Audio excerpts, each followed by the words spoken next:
मित्रांनो, चॅनलवरती नवीन असाल तर चॅनलला सबस्क्राईब करा. तिन्ही सांजेची वेळ झाली होती. शांताने दिवे लागण केली अन देवपूजा करू लागली. पारावर गप्पा मारायला गेलेला तिचा नवरा रामा आला. त्याने हातपाय धुवून देवदर्शन केले. शांता स्वयंपाकाच्या तयारीला लागली.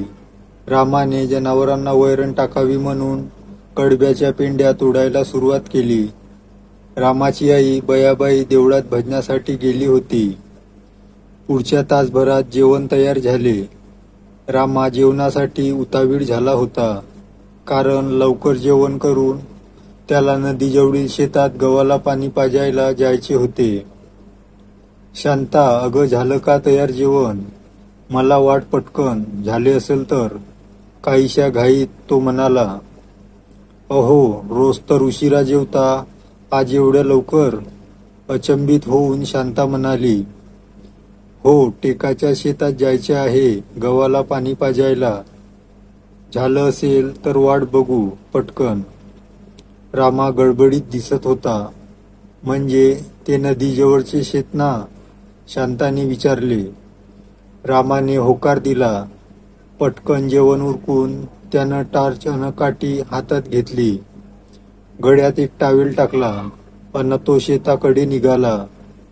पुढच्या अर्ध्या तासात भजनासाठी गेलेली त्याची आई बयाबाई परत आली. रामा शेताकडे गेल्याचं तिला माहिती नव्हतं. 8:30 होऊन गेले तरी रामा जेवायला येईना. हे पाहून तिची बडबड सुरू झाली. लगीन झालं तरी अक्कल आली नाही अजून. घरी आय हाय, बायको वाट बघीत असल. परचेकाट्या पिटण्यातन बालिस्टर साहेबासनी येड मिळाला तर. म्हातारीचा पारा चढू लागला होता. म्हातारीचा गैरसमज शांताच्या लक्षात आला अन ती बोलली. अहो आत्या, ते मगाशी जेवून गेले. टेकाच्या शेतात गव्हाला पाणी पाजायला जातोय म्हणत होते. हे वाक्य ऐकून म्हातारीच्या पायाखालची जमीनच सरकली. डोक्याला हात लावून म्हातारी मटकन खाली बसली. बोलण्यासाठी तिच्या तोंडातून शब्द निघत नव्हते अन त्याच अवस्थेत तिला घेरी आली. म्हातारीची ती अवस्था बघून शांता घाबरली. सासूला अचानक काय झालं तिला समजलं नाही. घरात ती एकटीच असल्याने मदतीसाठी ती शेजारच्या सुला काकूला हात देत बाहेर धावली. सुला काकू, त्यांची सून, पांडुनाना अन बाजूच्या टपरीवर उभी असलेली 2-3 तरुण पोर हे सर्वजण म्हातारीला बघायला धावले. म्हातारीच्या तोंडावर पाणी शिंपडले. कांदा फोडून नाकाला लावला तशी म्हातारी सावध झाली अन भानावर येताच तिनं हंबरडा फोडला. सुला काकू तिला शांत करून काय झालं म्हणून विचारत होती. हुंदके देत म्हातारी बोलली. नशीब फुटलं ग माझे सुले. अगं घात झाला. रामा गेलाय ग टेकाच्या शेतात. आज आवस हाय. काळीज धाड धाड उडतंय ग माझं, म्हणत म्हातारीने पुन्हा हंबरडा फोडला. म्हातारीच्या त्या वाक्यानं जमलेले सर्वजण जागीच खिळल्यासारखे झाले. सुला काकू ही आता लटलट कापत हुंदके देऊ लागल्या. शांताला काहीच समजत नव्हते. रामा अन तिच्या लग्नाला अजून 1 वर्षही झालं नव्हतं. त्यामुळे तिला त्या शेतीबद्दल जास्त माहिती नव्हती. तशी ती 1-2 वेळा रामाबरोबर नदीकाठच्या त्या शेतात गेली होती. पण दिवसा न राहून तिने सासूला विचारले. आत्या, असं काय आहे हो तिथं? काय चाललंय मला सांगता का कुणी? आता शांताचा स्वरही रडवेला झाला होता. आपला नवरा कसल्याशा संकटात आहे हे तिच्या अंतर्मनाने हेरले होते. पण बयाबाई काहीही बोलण्याच्या मनस्थितीत दिसत नव्हती. सुला काकू बोलू लागल्या. पोरी, समजल तुला समज. धीर सोडू नको. कुंकू बळकट राहावं म्हणून देवाच्या धावा कर. पांडुनाना, धनांना अन बाकीच्यांना सांगून बजरंग पुजाऱ्याला बोलवा. पोरानू, जमल एवढी माणसं गोळा करून लगोलग इथं या. पांडुनाना अन ते तरुण चटकन बाहेर धावले. आता शांता ही सासूच्या सुरात सूर मिसळून धाय मोकडून रडू लागली. गावकुसाबाहेर मिट्ट काळोख दाटला होता. आज अमावस्या होती, पण रामाला अमावस्या पौर्णिमा सारखीच. त्याच्या असल्या भूताखेतांच्या गोष्टीवर विश्वास नव्हता.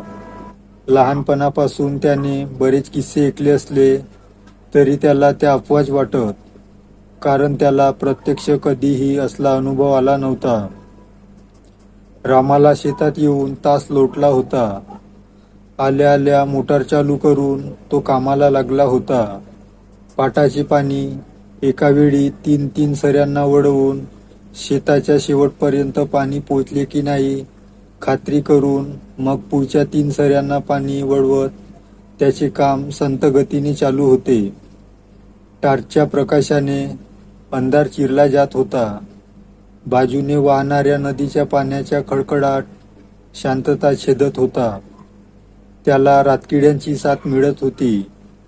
सरीत पाटाचे पाणी येताच अदृश्य रातकिडे पटापट जमिनीतून बाहेर पडत होते. शेताभोवतीच्या झाडीत घुबडांचा सुळसुळाट वाढला होता. रामाने अंदाज घेतला, शेत अर्धे पाणी पाजून झाले होते, म्हणजे अजून 1.5 तास तरी लागणार होता. त्याने एका वेळी 3 सऱ्याऐवजी 4 सऱ्यांना पाणी सोडायला सुरुवात केली. काम लवकर उरकून त्याला घरी जायचे होतं. घरी शांता वाट बघत असणार. इतक्यात पाटाचे पाणी थांबलं. रामाने गावाकडे नजर टाकली. लाईट गेली नव्हती. नदीकडे जाऊन मोटार बघणे भाग होते. तो नदीकडे चालला. टारचा प्रकाश पुढे पुढे पडत होता. 2 शेत सोडून नदी होती. तो पाटातून चालला होता. इतक्यात 20 फूट अंतरावर पाटात एक बाई फटकल मांडून बसलेली दिसली. अंगावर हिरवं लुगडं होतं. पदर डोक्यावर होता. हातात काकणही असावीत. काकणांचा आवाज येत होता. तिची पाठ रामाकडे होती. शून्यात नजर लावल्यासारखी ती एकटक नदीकडे बघत होती. ती न हलता शांत बसली होती. तिच्या बसण्याने पाटाचे पाणी पूर्ण अडले होते. पण मोटार चालू असावी, आवाज येत होता. कोण असावी ही बाई? लोक म्हणतात तशी हीच का ती नदीवरची हडळ? या विचाराने रामाचे अंग शहारलं. पण माणूसच दिसतय. भूत असं थोडीच दिसत असेल. हिम्मत करून त्याने आवाज दिला, कोण आहात तुम्ही? पाटात बसून काय करताय? काहीही उत्तर आले नाही. त्याने पुन्हा आवाज दिला, अहो, तुम्हाला बोलवतोय. उठा तिथनं, सगळं पाणी अडलं पाटाचं. रामा काहीसा चिडला होता. ती बाई किंचित हलली. तेव्हा रामाला दिसले की तिच्या मांडीवर एक तानं बाळ आहे. ती हल्ल्याने मांडीवर असलेल्या लहान मुलाच्या किरकिरल्याचा आवाज आला. तशी ती बाई चिडली. एखाद्या बाहुलीने डोके जागीच गरगर गोल फिरवावे तशी तिची मान गरकन मागे वळली. पण बाई पाठमोरीच बसून होती. ती रामाकडे पाहत बिभत्स आवाजात खेकसली, पोर पाणी पितय माझं, म्हणून शांत हाय. थोडा येळ थांब, मग बघती तुझ्याकडं. ही विद्रूप हसू लागली. तिच्या कपाळावर मळवट होता. एक डोळा फुटून जागीच नसल्यासारखा वाटत होता. दुसरा डोळा कमालीचा गोलाकार होता. आतले बुबुळ मांजराप्रमाणे उभट होते. नाक पोपटाप्रमाणे टोकदार. कान काहीसे मोठे होते. कानांच्या पाळ्या खांद्यापर्यंत लोंबत होत्या. डाव्या बाजूचा एक दात सुळ्याप्रमाणे बाहेर डोकावत होता. तिचा आवाज एखाद्या रानटी जनावरासारखा वाटत होता. ही बया आता आपल्याला जिवंत सोडणार नाही. या विचाराने रामाचा घसा कोरडा पडला. त्याचं सर्व शरीर त्राण जाऊन जणू लुळं पडलं होतं. डोळ्यासमोर अंधारी येऊ लागली. तो धपकन पाटाच्या बाजूला कोसळला. ती नदीवरची हडळच होती. त्यात आता कसलीही शंका उरली नव्हती. रात्रीचे 9:30 होऊन गेले होते. रामा हडळीच्या इलाक्यात एकटा गेला आहे, तेही अमावस्येला. ही बातमी साऱ्या गावात वाऱ्यासारखी पसरली होती. रामाच्या घरासमोर लोकांची झुंबड उडाली होती. रडून रडून बयाबाईचा घसा बसला होता. पांडुनाना, धनाअण्णा अन बजरंग पुजारी हळू आवाजात काहीतरी बोलत होते. गर्दीची कुजबूज अखंड सुरू होती. अन तेवढ्यात धनाअण्णा बोलू लागला. ह्यो बघा गावकऱ्यांनो, सगळा प्रकार सर्वांना समजलाच आहे.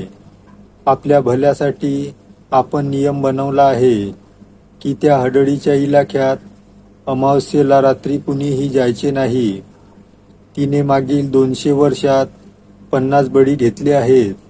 अन 51 बळी पूर्ण झाल्यावर ती पुन्हा गावात दाखल होण्यापासून कुणीही तिला थांबवू शकणार नाही. म्हणून सर्वांनी नियम पाळायचे आहे. असो, जे झाले ते झाले. रामा आता संकटात आहे. त्याला वाचवणे आपले काम आहे. त्यासाठी माझ्याबरोबर नदीवर जायला 7-8 तरुण लागतील. आशा करूया की तो जिवंत असेल.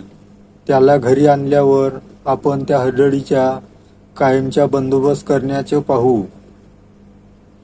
गर्दीतून हो हो, बरोबर आहे, कायमचा बंदोबस्त व्हायलाच पाहिजे असे सूर उमटले. 8-10 तरुण पोरं नदीवर जायला तयार झाली. हातात टार्च, काट्या, कुऱ्हाडी, भाले घेऊन ते टोळकं नदीकडे निघाले. सगळा गाव मात्र रामाच्या घरासमोरच बसून राहिला. जे काही सुरू आहे यावर शांताचा विश्वास बसत नव्हता. देव पाण्यात ठेवून ती रडत बसली होती. आता ते 8-10 जण घाबरत घाबरत घोडका करून पुढे चालत कसेबसे नदीजवळच्या रामाच्या शेतात पोहोचले. मोठ्यांदा रामाला हाका मारत, टार्च इकडे तिकडे फिरवत ते रामाला शोधत होते. पण एकट्याने कुणी फिरायचे नाही. ही ताकीद बजरंग पुजाऱ्याने दिल्याने ते 2-2 जण फिरत शोधत होते. रामाच्या शेतात सगळीकडे शोधून झाले, पण रामाच्या कुठेच पत्ता नव्हता. अर्धवट भिजलेल्या त्या रानात पाय चिखलानी बरबटले. काम करताना रामा शेत सोडून कुठेही जाण्याची शक्यता नव्हती. शेवटी एकच शक्यता होती, रामाला जीवे मारून ती हडळ त्याला घेऊन गेली असावी. धनाअण्णाने पोरांना जमिनीवर टार्च मारून कुठे रक्त वगैरे आहे का ते पाहण्यास सांगितले, पण तसेही काही आढळले नाही. इतक्यात नदीकडील बाजूने जोरात कण्याचा आवाज आला. सर्वांचे धाबे दणाणले. पोरं बांधावरून वर चढत गावाकडे पडू लागली. पण वयस्कर धनाअण्णाने कान देऊन ऐकले. आवाज रामाचा होता. धनाअण्णाने पोरांना आवाज दिला, अरे पोरांनो, मागे फिरा, रामा जिवंत आहे. पोरे परत आली. रामा भानावर आला असला तरी असबद्ध बडबडत होता. दोन्ही बाजूला बकोटीला धरून पोरांनी त्याला कसाबसा गावात आणला. रामाचे घर छोटं असल्याने त्याला अंगणात एका खाटेवर टाकण्यात आले. बयाबाई त्याच्याकडे धावत जाऊन त्याचे पटापट मुके घेऊ लागली.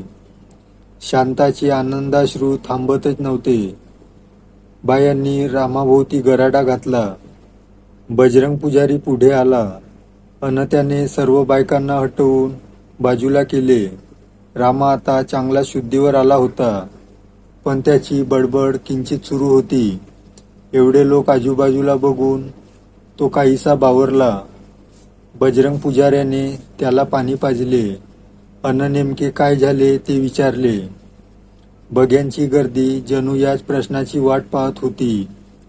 सर्वजण कानात प्राण आणून रामा काय सांगतोय ते ऐकू लागले. रामाने सर्व हकीकत सांगितली, पण हडळीच्या तावडीतून रामा जिवंत कसा सुटला हा प्रश्न रामासह सर्वांनाच पडला. त्यावर बजरंग पुजारी बोलू लागले, हे पहा, बरीच वर्ष आपण सर्व अमावस्येचा तो नियम पाळल्याने काही हानी झाली नव्हती, पण त्यामुळे तिथे हडळ नाहीच आहे असा काही जणांचा समज झाला होता. पण आज त्या हडळीची सत्यता सर्वांच्या समोर आली आहे. आता रामा कसा सुटला हा प्रश्न तर माझ्या मते तो बेशुद्ध पडला त्यामुळे सुटला. ती हडळ बेशुद्ध रामाला मृत समजून काही न करता निघून गेली असावी. ह्या प्रसंगातून दुसरा काहीही अर्थ निघत नाही. सर्वांना बजरंग पुजाऱ्याचे ते म्हणणे पटले असावे. लोक माना डोलवून त्याला दुजोरा देत होते. अन तेवढ्यात बजरंग पुजारी पुन्हा बोलू लागला. सर्वांनी आता आपापल्या घरी जा. रामाला आरामाची गरज आहे. त्याला घरात न्या. रात्रीचे 12 वाजून गेले होते. गर्दी हळूहळू पांगू लागली. अन विचित्र घडामोडीचा तो दिवस संपला. त्या भयान रात्रीला आता 8 दिवस होऊन गेले होते. गावकरी तो किस्सा जवळपास विसरलेच होते. पण रामाच्या घरात अजूनही तो प्रसंग आठवणीत होता. तो आयुष्यभर तसाच आठवणीत राहणारही होता. पण अजून एक कारणही होते. रामाची तब्येत दिवसांदिवस खालावत चालली होती.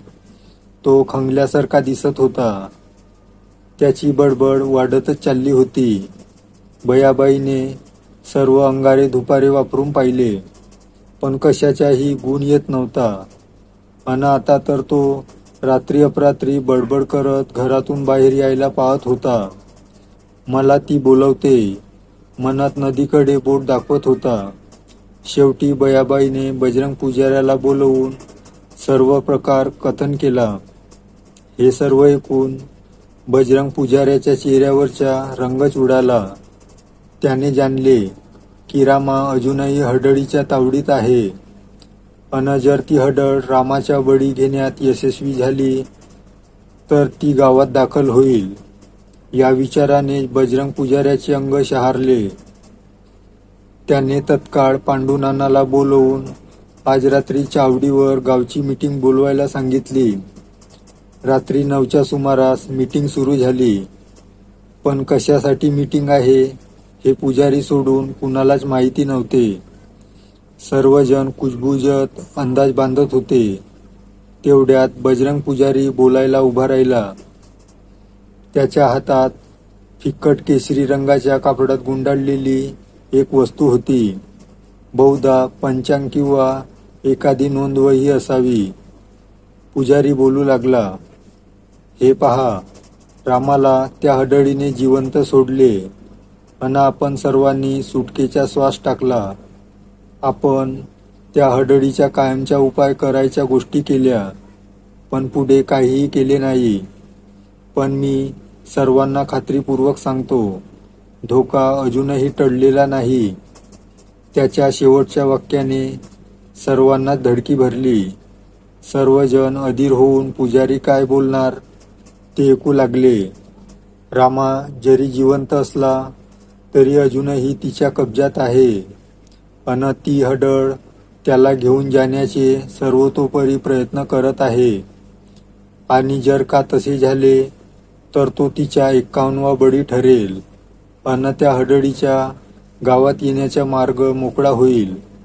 अन पुढं काय होऊ शकतं त्याची कल्पना न केलेलीच बरी. अहो, पण ती गावात येईलच कशावरून? गर्दीतला एक तरुण पोरगा बोलला. उपहासाने हसत हातातली ती वही उंचावून दाखवत बजरंग पुजारी बोलू लागला. ही नोंदवही पहा. यात माझ्या पंजोबांनी त्या हडळीबद्दलची सर्व माहिती नोंद करून ठेवली आहे. 200 वर्षापूर्वी ती हडळ ह्या समोरच्या पिंपळाच्या झाडावर प्रकट झाली. कुठून आली देव जाणे, पण गावात हाहाकार उडाला. त्यावेळी तिने 15 वर्षात जवळजवळ 40 बळी घेतले. त्या सर्व मृतांची नावे, ते मेलेल्या दिवसाच्या तिथी याची नोंद या वहीत आहे. मग त्यावेळी आतासारखी ग्रामसभा बोलवून तिला गावातून हद्दपार करण्याबाबत विचार झाला. मग माझ्या पंजोबांनी जवळजवळ 4 महिने अभ्यास करून एक विधी शोधून काढला. अन त्या हडळीला गावाबाहेर पिटाळले. तेव्हापासून ती नदीवर राहते. अन तिथेही तिने पुढील काही वर्षात 10 बळी घेतले. त्याची ही नोंद माझ्या वडिलांनी अन मी याच वहीत केलेली आहे. आता जर तिचे 51 बळी पूर्ण झाले तर ती महाशक्तिशाली बनेल आणि पंजोबांनी केलेल्या त्या तात्पुरत्या उपायाला ती जुमानणार नाही. आधीच गावाबाहेर पिटाळल्याने ती रागात असेल अन त्यामुळे ती थेट गावात दाखल होईल. डोळे विस्पारून लोक ऐकत होते. गर्दी अगदी स्तब्ध झाली होती. आपला गाव एका भयानक संकटाच्या तोंडाशी आहे हे जाणीव सर्वांना हादरवून सोडणारी होती. अन तेवढ्यात ती शांतता भंग करत धनाअण्णा बोलते झाले. बजरंग बापू, आता तुम्ही शोधा एखादा कायमचा उपाय. अन सर्व गर्दी हो हो म्हणत मान डोलावू लागली. अन बजरंग पुजारी म्हणाला, मला माहीत होतं कधी ना कधी ही वेळ येणारच आहे. म्हणूनच गेली कित्येक वर्षे मी हा उपाय शोधण्यात घालवली आहे. माझे काम जवळजवळ पूर्ण होत आलेले आहे, पण अजून 10-15 दिवस तरी लागतील. तोपर्यंत डोळ्यात तेल घालून आपल्याला रामाला सांभाळावं लागेल. पुजाऱ्याच्या या वाक्यांनी सर्वांनाच आधार वाटला अन मीटिंग संपली. रामाची प्रकृती दिवसेंदिवस खालावत चालली होती. त्याच्या बडबडीने तर चरमसीमा गाठली होती. एखाद्या मनोरुग्णासारखा तो अखंड बडबडत होता, पुटपुटत होता. जणू ती हडळ त्याच्या अवतीभोवती घुटमळत होती. जणू त्याच्या कानात काहीतरी पुटपुटत असावी. आपले सैतानी विचार त्याच्या डोक्यात पेरू पावत होती, त्याला फूस लावू पावत होती. रामाला कुठल्याही परिस्थितीत गाव कुसाबाहेर काढून नदीकडे आणणे हे तिचे इप्सित होते. रामा आता हिंसकही झाला होता. नदीवरची ती अवदसा त्याला वेळी अवेळी, रात्री अपरात्री साथ घालत होती. अन भान हरपलेला रामा 10 हत्तीचे बळ असल्यासारखा दरवाजावर धडका मारत होता. जणू सैतान त्याच्या अंगात आला असावा असा अतृप्त चित्कार करत होता. त्याला सावरायला आता 4-5 रांगडे गडी कमी पडू लागले होते. रामा जर सुटून गावकुसाबाहेर पडाला तर अनर्थ घडणार होता. उभ्या गावाला याची कल्पना होती. म्हणूनच रामावर करडी नजर ठेवणे आवश्यक होते. अन गावकरी तसं करतही होते. पण बजरंग पुजाऱ्याने लवकरात लवकर या हडळीचा बंदोबस्त करावा अशी साऱ्या गावकऱ्यांची इच्छा होती. कारण सारा गाव जणू एका अनामिक भीतीने पोखरला जात होता. भीतीचे ते सैतानी सावट गावावरून हटायला राजी नव्हतं. लोक सायंकाळी 7 नंतर घरातून बाहेरही पडायला धजत नव्हती. न जाणो कुठून, कुठल्या अंधाऱ्या कोपऱ्यातून त्या अवदसीची नजर आपल्यावर पडेल अन ती आपल्याला तिच्या दुनियात घेऊन जाईल. त्या सैतानी काळ्या जगात घेऊन जाईल अशी ती भीती होती. अमावस्या आता 2 दिवसावर होती. गावकरी फार चिंतेत होते. या अमावस्येला ती हडळ आपली पूर्ण ताकद झोकणार होती. आपला 51वा बळी पूर्ण करण्यासाठी ती असुरी शक्ती कोणत्याही थराला जाणार होती. अजूनही प्रकाशाच्या बाजूने तग धरून असलेला रामा कदाचित अंधाराच्या कायमचा गुलाम बनणार होता. त्या मिट्ट सैतानी काळोखाच्या गुलाम. अन मारलेल्या त्या 51 जीवांच्या आत्म्यांच्या वेताळाशी सौदा करून ती हडळ आपलं इप्सित साध्य करणार होती. ती हडळ महाशक्तिशाली बनणार होती. सैतानाचा वारसा पुढे चालवायला, काळोखाचे साम्राज्य विस्तारायला अन धर्माची राखरांगोळी करून अधर्माचे वर्चस्व प्रस्थापित करायला. त्यामुळे अमावस्येच्या रात्री रामाला ताब्यात ठेवणे म्हणजे एक ब्रह्मसंकटच होते. म्हणूनच बजरंग पुजारी अहोरात्र जागत होता. त्याच्या पंजोबाची टिपणे तपासत होता. सैतानी ताकदींना नष्ट करण्यावर आधारित नानाविधी ग्रंथ खंगाळत होता. जे जे कामाचे आहे त्याची स्वतंत्र नोंद करत होता. अन अचानक त्याला काहीतरी गवसले. त्याची चिंतित मुद्रा काहीशी खुलली अन तो तडक धनाअण्णाच्या घराकडे निघाला. सायंकाळची वेळ असल्याने धनाअण्णा घरातच होते. बजरंग पुजाऱ्याला पाहून त्यांनी हसून स्वागत केले अन बसायला सांगितले. अन वेळ न दवडता सरळ मुद्द्याला हात घातला. काय मग बजरंग बापू, निघाला का तोडगा? उद्या अमावस्या आहे. रामाला उद्या रोखणे मुश्किल आहे हे माझ्यापेक्षा तुम्हाला जास्त ठाऊक आहे. हो अण्णा, मी त्यासाठीच आलो आहे. एक कायमचा उपाय आहे, पण एक अडचण आहे. ती दूर झाली तर आपण हे सैतानी संकट रोखू शकतो. बजरंग पुजारी एका दमात बोलला. सांगा की मग, सारा गाव आहे तुमच्यासोबत. कसलीही अडचण असो, काहीतरी मार्ग काढू. धनांना जोशात येऊन बोलले. अडचण अशी आहे अण्णा, हा उपाय कोण्या पुरुषाचा नाही, एका स्त्रीच्या हातून करावा लागेल. अन जर का स्त्री गरोदर असेल तर आणखी उत्तम, पण जोखमही मोठी आहे. बजरंग पुजाऱ्याच्या या वाक्यांनी धनान्नाचा जोश जणू कापरासारखा हवेत उडून गेला. चिंता, भय, अगतिकता अशा एक ना अनेक भावनांचे एक विद्रूप जाडे त्यांच्या तोंडावर उमटले. पण बापू, हे असं कशासाठी? मी जातो की त्या अवधूशीला धडा शिकवायला? धनांना मुठी आवडत बोलले. हे बघा अण्णा, आपण पुरुष स्वतःला कितीही सामर्थ्यवान समजत असलो तरी स्त्रियांची सहनशीलता, चतुराई अन खमकेपणा आपल्यात येणे कठीण. अन मी जो विधी शोधून काढला आहे तो एका स्त्रीच्या हस्ते झाला तर तो परिणामकारक ठरू शकतो. अन त्यात ती स्त्री जर गरोदर असेल तर हळहळ तिथे येण्याची शक्यता दुप्पट आहे. पण ती गरोदर स्त्री असावी अशी अट नाहीये. अन हो, ती स्त्री एकटी असणार नाही. मीही असेनच तिथे तिच्या मदतीला. बजरंगने दिलेले स्पष्टीकरण एखाद्या कॉलेजच्या प्रोफेसरसारखे अचूक होते. मग ठीक आहे, आपल्याला घाई करावी लागेल. वेळ फारच थोडा आहे. आज मीटिंग बोलवून लोकांना सांगू. बघूया कोण तयार आहे का. धनान्नाला मानेनेच होकार देऊन चहा घेऊन बजरंग बापू उठले अन घराकडे निघाले. ठरल्याप्रमाणे रात्रीची जेवण उरकून सर्व अबालवृद्ध, बायाबापड्या अन तरुण मंडळी 9च्या सुमारास चावडीवर जमले. हडळीसाठी ठेवलेली मीटिंग असल्याने लोकांमध्ये उत्साह होता. बजरंग पुजाऱ्याने काहीतरी उपाय शोधला असावा. गर्दीत कुजबूज सुरू होती.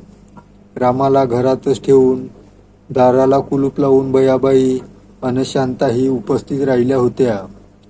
पण खबरदारी म्हणून धनान्नांनी 2 तरुण पोरांना रामाच्या घराबाहेर पाळतीवर ठेवले होते. जवळपास सर्वजण जमले आहेत ही खात्री झाल्यावर बजरंग पुजारी बोलायला उभा राहिला. हे बघा गावकऱ्यांनो, आपला संबंध गाव सैतानी ताकदीच्या दाढेखाली आहे. नशीब बलवत्तर म्हणून रामा त्या दिवशी वाचला, अन्यथा या सभेसाठी आपण जिवंत राहिलो नसतो. पण आपण प्रकाशाचे उपासक आहोत. अन काळा अंधार कितीही घनदाट असला तरी एक प्रकाशज्योत त्याला पुरून उरते, हे विसरून चालणार नाही. उद्याची रात्र वैऱ्याची आहे, पण सामोर साक्षात सैतान जरी असला तरी काळोखाचे ते हिडीस साम्राज्य उद्ध्वस्त करून आपल्याला तिथे लख्ख प्रकाशाचे धर्मराज्य उभे करायचे आहे. आपल्या अस्तित्वाची लढाई आहे. आपल्याला ती जिंकावीच लागेल. ईश्वर आहे आपल्यासोबत, मला खात्री आहे. बजरंग पुजारीच्या या वाक्यावर लोकांनी उत्स्फूर्त टाळ्या वाजवल्या. त्यावर लोकांना थांबवत पुजारी पुढे बोलू लागला. त्या सैतानी हडळीला कायमच्या संपवण्यासाठी आपण एक उपाय शोधला आहे. उद्या अमावस्या असल्याने आपण उद्याच हा विधी करण्याचे ठरवले आहे. पण एक अडचण आहे. या वाक्यावर बजरंगने एक दीर्घ श्वास घेतला. गर्दीत कुजबूज सुरू झाली. अन बजरंग पुजारी पुन्हा बोलू लागला. हा विधी एका स्त्रीच्या हस्ते करावा लागणार आहे. ती स्त्री गरोदर असेल तर आणखीनच उत्तम. ती एकटी नसेल. मीही तिच्यासोबत मदतीला असेल. आता मात्र गर्दीचा जणू मासळी बाजार झाला होता. जो तो कुजबुजत होता, काहीतरी बोलत होता, पण कुणीही स्त्री आपण होऊन ही विषयाची परीक्षा घ्यायला तयार नव्हती. पुढे 2-3 मिनिट याच गोंधळात गेले. अचानक कुणीतरी उभे राहिले. स्तब्ध गर्दीच्या माना तिकडे वळल्या. ती एक स्त्री होती. ती शांता होती. बयाबाई तिचा हात पकडून तिला खाली बसवू पाहत होती, पण शांताने तो हात झिडकारला. बजरंग पुजाऱ्याने तिला विचारले, मुली, तू पूर्ण विचार केला आहेस ना? हे काम साधे सोपं नाही. जोखीम मोठी आहे. तुझा प्राणही जाऊ शकतो. त्यावर डोळ्यातून ओघळणारे अश्रू पुसत शांता बोलू लागली. पुजारी काका, धोका आहे, मी जाणते. पण गेल्या महिन्याभरापासून माझ्या नवऱ्याची अवस्था मी बघत आहे. त्याची ती अवस्था बघून काळीच पिळवटून निघते माझे. जर हा उपाय करून तो ठीक होणार असेल तर मी त्यासाठी काहीही करायला तयार आहे. मग माझा जीव गेला तरी चालेल. शांताच्या बोलण्यात आत्मविश्वास होता. तिच्या डोळ्यात निर्धार होता. सगळेजण शांताकडे कुतूहलाने पाहत होते. तिच्या हिमतीला दाद देत होते. पण उद्याची रात्र काय घेऊन येणार याची कल्पना शांताला अजिबात नव्हती. दुसराच दिवस उजाडला, पण गावात रोजची धावपळ दिसत नव्हती. लोक एका प्रचंड दडपणाखाली वावरत होते. बघेल तिकडे हडळीची चर्चा होती. आज काय होणार याचे कयास बांधले जात होते. बाया बापड्या शांताचे कौतुक करत होत्या. तिच्या काळजीने चिंतित होत होत्या. बजरंग पुजारी मात्र सकाळपासूनच तयारीला लागला होता. नाना प्रकारच्या वस्तू तो 2 मोठ्या पिशव्यात भरत होता.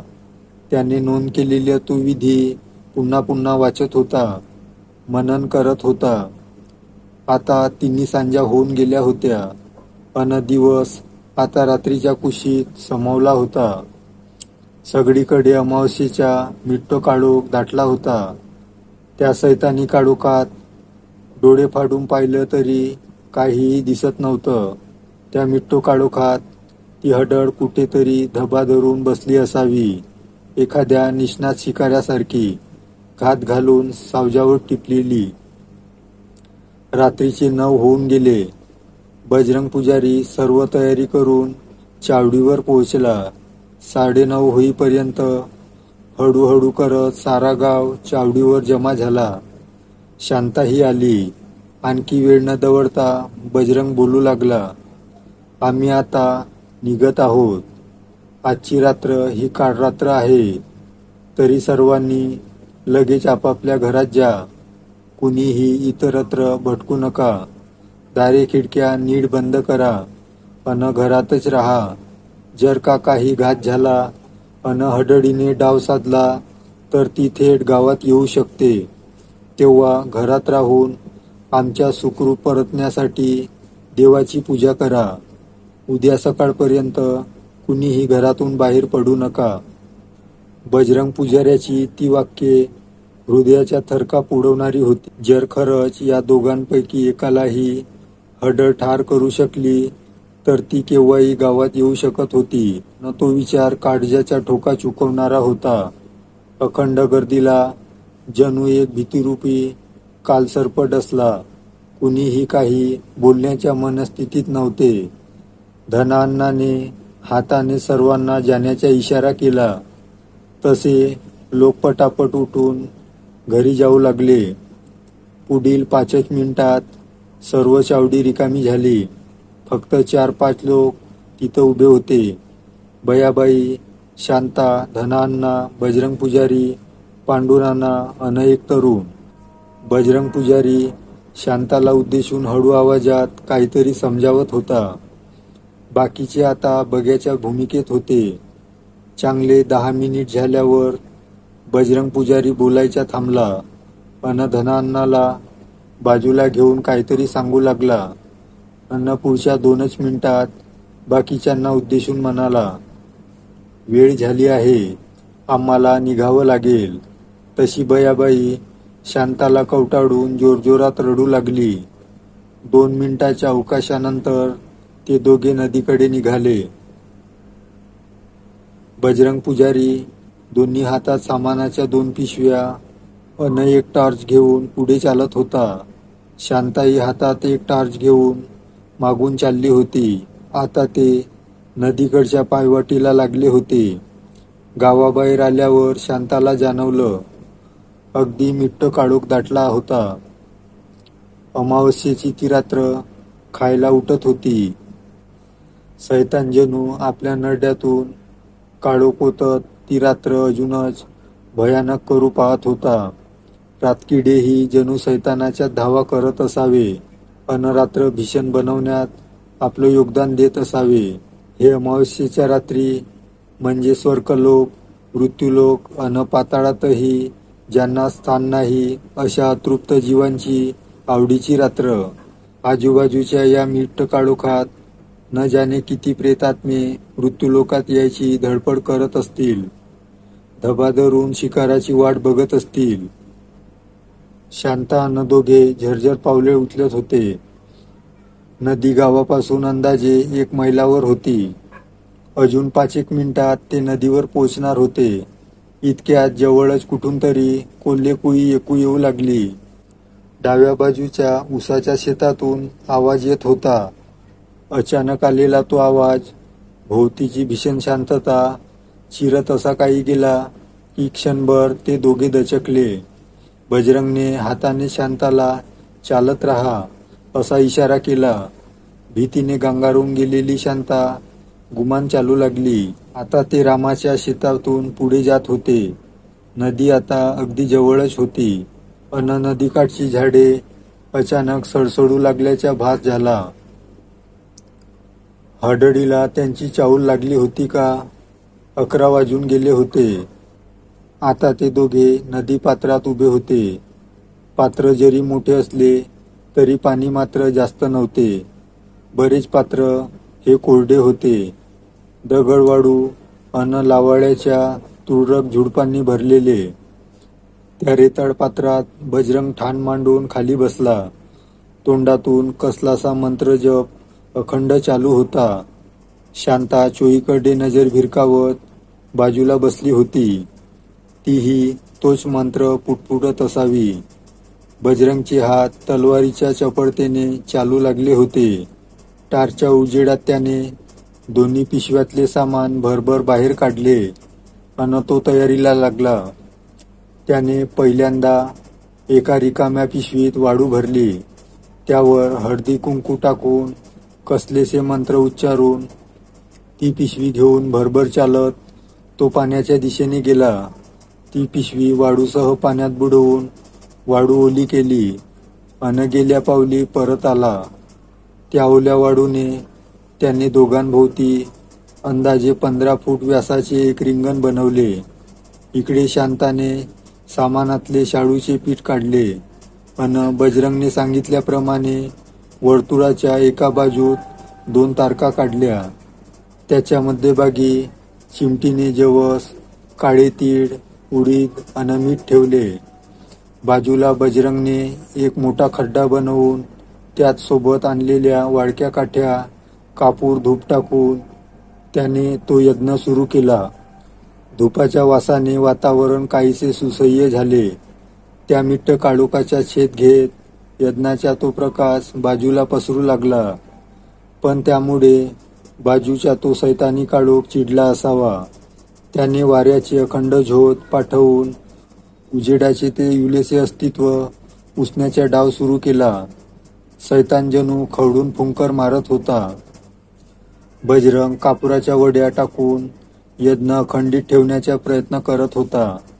शांता बाजूला बसून हात जोडून तो मंत्र पुटपुटत होती अन तेवढ्यात घुबडांच्या घू घू असा कर्णबेगी घुतकार चालू झाला. शांताच्या हृदयाची धडधड वाढू लागली. बजरंग मात्र लीन होऊन मंत्रोच्चारण करत होता. घुबडांचा घुतकार थांबतो न थांबतो तोच बाजूच्या झाडातून एक सळसळ दौडू लागली. जणू त्या झाडावरून कुणीतरी पडत होतं. पण विजेच्या वेगाने. हे अनैसर्गिक होतं, अमानवी होतं. ही ती चाहूल होती, ती नकोशी असणारी चाहूल. चाहूल त्या सैतानी शक्तीची, चाहूल त्या अघोरी विकृतीची, चाहूल त्या हिडीस हडळीची. त्या मिट्ट काळोखात डोळ्यात बोट घातली तरी काही दिसणं शक्य नव्हतं. पण ती चाहूल दोघांनीही ओळखली. बजरंगने शांताला सावध राहा असा इशारा करत मंत्राचा वेग वाढवला. वारा आता त्या रिंगणाभोवतीच पिंगा घालत होता. एक श्वासाचा आवाज येऊ लागला. इतका प्रचंड श्वास एक सैतानी ताकदच घेऊ शकत होती. त्या सैतानी श्वासाबरोबर एक घाणेरदार दर्प येऊ लागला होता. एक भयान किंकाळी ऐकू आली. इतकी भीषण इतकी दीर्घ, अगदी जवळून. तिची तीव्रता इतकी भीषण होती की रेतीसह संबंध धरती कंपन पावली. हवेत लहरी उठल्या, भोवतालची झाडे थरथरली. आता भोवतालच्या त्या मिट्ट काळोखातून एक अभद्र तितकाच मोठा कानठाळ्या बसवणारा आवाज येऊ लागला. रगात रगात रगात, ताजं रगात, पोटुशी बाय, कवडं मांस, पावसाची रात, होणार बघ घात. रगात रगात रगात, ताजं रगात. शांताच्या काळजाच्या ठोकात चुकला. तिला दिवस गेले होते. म्हणजे तसा तिचा अंदाज होता, पण खात्री नसल्याने तिने कुणालाही सांगितले नव्हते. पण इतक्या गोड गोष्टीची इतक्या अभद्र पद्धतीने खात्री व्हावी. बजरंगच्या अंदाजाने टाकलेला डाव योग्य पडला होता. हडळ गरोदर बाईकडे आकर्षली जाते तिच्या बळी मिळवण्याच्या नादात चूक करू शकते. बजरंगचा विश्वास आता ठाम झाला होता. त्याचे मंत्रपठण अखंड सुरू होते. हडळ आता केव्हाही प्रकट होऊ शकत होती. रिंगणाभोवतीची ती वावटळ थांबण्याऐवजी वाढतच चालली होती. अचानक कावड्यांची कावकाव सुरू झाली. वाऱ्यावर आरूढ होत हजारो कावडे त्या रिंगणाभोवती गरगर फिरू लागले. त्यांची हालचाल यंत्रवत होती. ते हुकुमाचे गुलाम होते. ती हडळ कुत्सितपणे खी खी करत कुठेतरी मिट्ट काळोखात झाडावर स्वतःला उलट टांगून घेत हे सर्व बघत होती. शांता बजरंगला ती अजूनही दिसली नसली तरी त्या हडळीची नजर मात्र क्षणभरही त्या दोघांवरून हटली नव्हती. आतापर्यंत जो चालला होता तो भीतीचा खेळ होता. भीती भय म्हणजे जणू सैतानी ताकदीचे ब्रह्मास्त्र आपल्या सावजाला शक्य तितक्या ताकदीने घाबरवून गडबगडीत करायचे. मग घाबरवून हार मानलेल्या त्या असहाय्य जीवाची शिकार करायची. हा खेळ सृष्टीच्या उत्पत्तीपासूनच खेळत असल्याने या सैतानी ताकदी आता या खेळात पारंगत आहे. पण प्रत्येक गोष्टीला अपवाद हा असतोच. तसा तो आज होता. एवढे प्रयत्न करूनही यश न आल्याने ती हडळ आता खवळली. एक रुंदन सुरू झाल्यासारखी तिची बडबड सुरू झाली.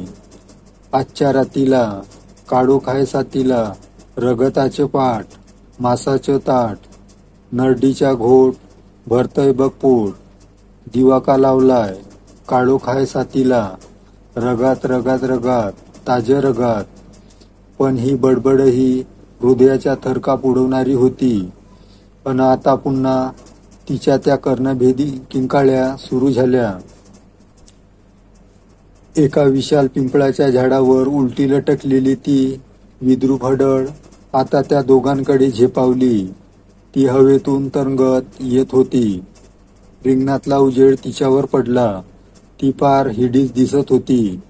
हवेत तरंगताना तिच्या कानाच्या त्या पाड्या हेलकावे खात होत्या. नासलेल्या डोळ्यातून कसलासा चिकट द्रव्य पाझरत होता. गालापर्यंत तो पदार्थ येताच ती आपली वळवळती काळी जीभ कसली. ती काळसर्पच जणू. ती जीभ फुटभर बाहेर काढून सगळा चेहरा चाटत होती. तिने एका हातामध्ये एक ताने बाळ पकडले होते.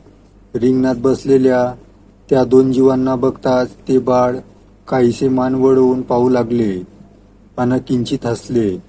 त्याचे दोन्ही सुडे उजेडात चमकले अन काळी जीभ लपलपली. त्यात मुलाचे तोंड तव्यासारखे काळेकुट्ट होते अन त्यामुळे बिनबुबुळाचे पांढरेपट्ट डोळे किळसवाणे अन घातक वाटत होते. शांताने इतके भयानक मूल कधीही पाहिले नव्हते. मूल कसले? सैतानच तो. तिच्या तोरतार पाहून शांताला भीती, किळस, राग या भावनांचा महापूर आला. ती इतकी घाबरली की तिने काही क्षण गच्च डोळे मिटले अन हे एखादे दुःखद स्वप्न असल्याचे वाटून ती पुन्हा खात्री करू लागली. ती बिभत्स हडळ तिच्याकडे पाहत होती. शांताच्या काळजाच्या ठोकात चुकला. पण इकडे बजरंगचे कशातच लक्ष नव्हते. तो अखंड मंत्रपठण करतच होता. हडळीने ते मूल पाळण्यात ठेवतात तसे सावकाश बाजूला ठेवले अधांतरीच अन तेही एकाच जागी अधांतरी तरंगू लागले. आता हडळ मोकळी होती शिकार करायला, नरडीचा घोट घ्यायला अन आपला 51वा बळी घेऊन महाशक्तिशाली व्हायला. विकट हास्य अन चित्कार करत ती रिंगणाकडे झेपावली अन रिंगण बाजूला अलगद उतरली. आत प्रवेश करण्याच्या प्रयत्नात असताना तिचा उजवा पाय रिंगणाला लागला. पुढची टाच टेकली तशी ती जोरात धक्क्याने मागे फेकली गेली. भयंकर किंकाळी करत ती पुन्हा झेपावली. पुन्हा तिने प्रयत्न करून पाहिला पण रिंगण अभेद्य होते. आता ती हडळ काहीशी शांत होऊन रिंगणाच्या बाजूला पण शांताच्या अगदी जवळ येऊन फटकल घालून बसली. शांताकडे एकटक पाहत ती हिडीस हसत होती. शांता आता अंतःकरणातून भेदरली होती. हडळीने ही गोष्ट हेरली अन लक्ष शांतावरच केंद्रित केले. अन अचानक शांताला अंधारात कुणीतरी ओरडण्याचा आवाज येऊ लागला. तो रामाचा आवाज होता. क्षणभर तिला वाटले की गावकऱ्यांची नजर चुकवून रामाच आला असावा. पण नंतर तिला बजरंगने सांगितलेले बोल आठवले.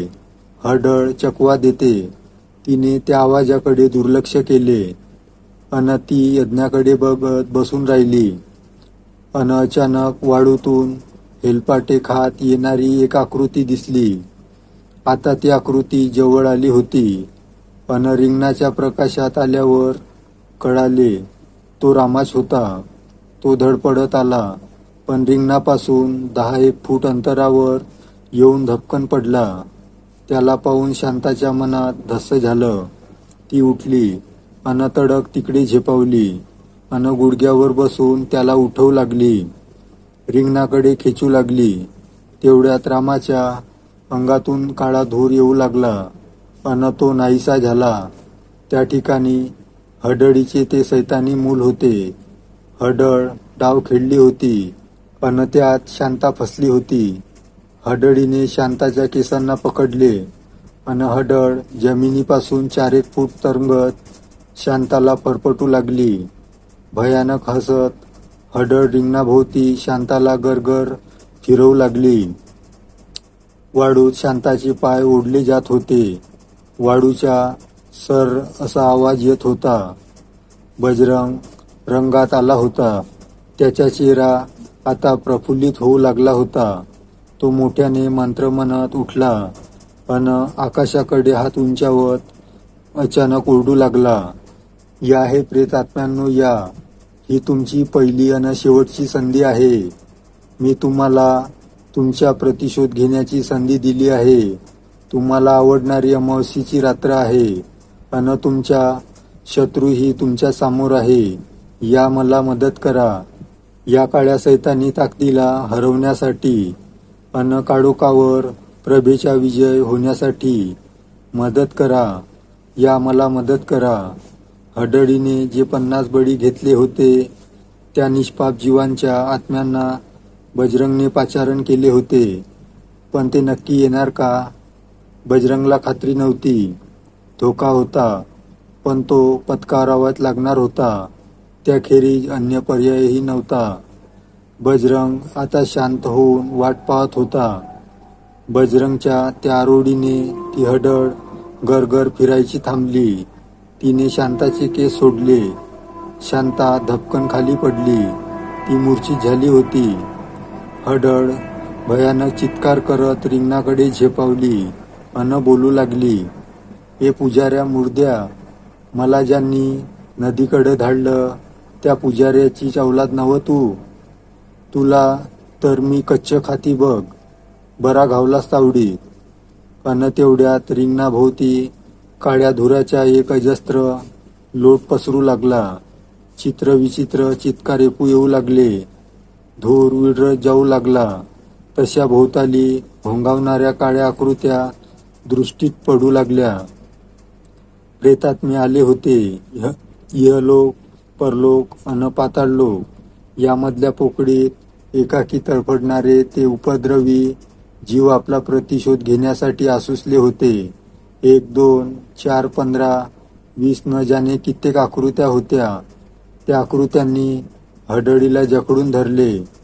हडळ बिथरली अन भीषण चित्कार करू लागली. बजरंगने शांताला जोरात हाक मारली. तशी शांता भानावर आली. आजूबाजूचे ते चित्कारणारे काळे निराकारी जीव पाहून ती फारच घाबरली. अन तेवढ्यात बजरंगने 2 फूट लांबीचा तो चांदीचा त्रिशूळ शांताकडे भिरकावला. अन पुढचे काम शांताचे होते. तो त्रिशूळ उचलून ती विजेच्या वेगाने त्या हडळीकडे झेपावली. अन सर्व ताकदीनिशी तिने तो त्रिशूळ हडळीच्या छातीत खुपसला. अस्मंत दणानून सोडणारी भयानकीन काळी देत हडळ शांत झाली. काळं रक्त बाहेर आलं. अन त्याच वेळी ते प्रेतात्मे अन हडळ काळ्या धुरात परिवर्तित होऊन नाहीसे झाले. त्रिशूल खाली वाळूत पडून सपकन आवाज आला. वातावरण भलतंच हलकं वाटू लागलं. बजरंगने उत्साहाने उठून पिशवीतून आणलेली फटाक्याची माळ पेटवली. फळफळ असा दणका उठला. इकडे गावात या इशाऱ्याची वाट पाहणाऱ्या धनान्नाने तो आवाज येताच घरातून बाहेर येत आनंदाने आरोडी ठोकली. सारा गाव जमा होऊन त्या 2 धाडसी जीवांची वाट पाहू लागला. मित्रांनो, ही गोष्ट तुम्हाला कशी वाटली लाईक व कमेंट करून नक्की सांगा. व चॅनलवरती नवीन असाल तर चॅनलला सबस्क्राईब करा. भेटूया अशाच एका नवीन गोष्टीसोबत.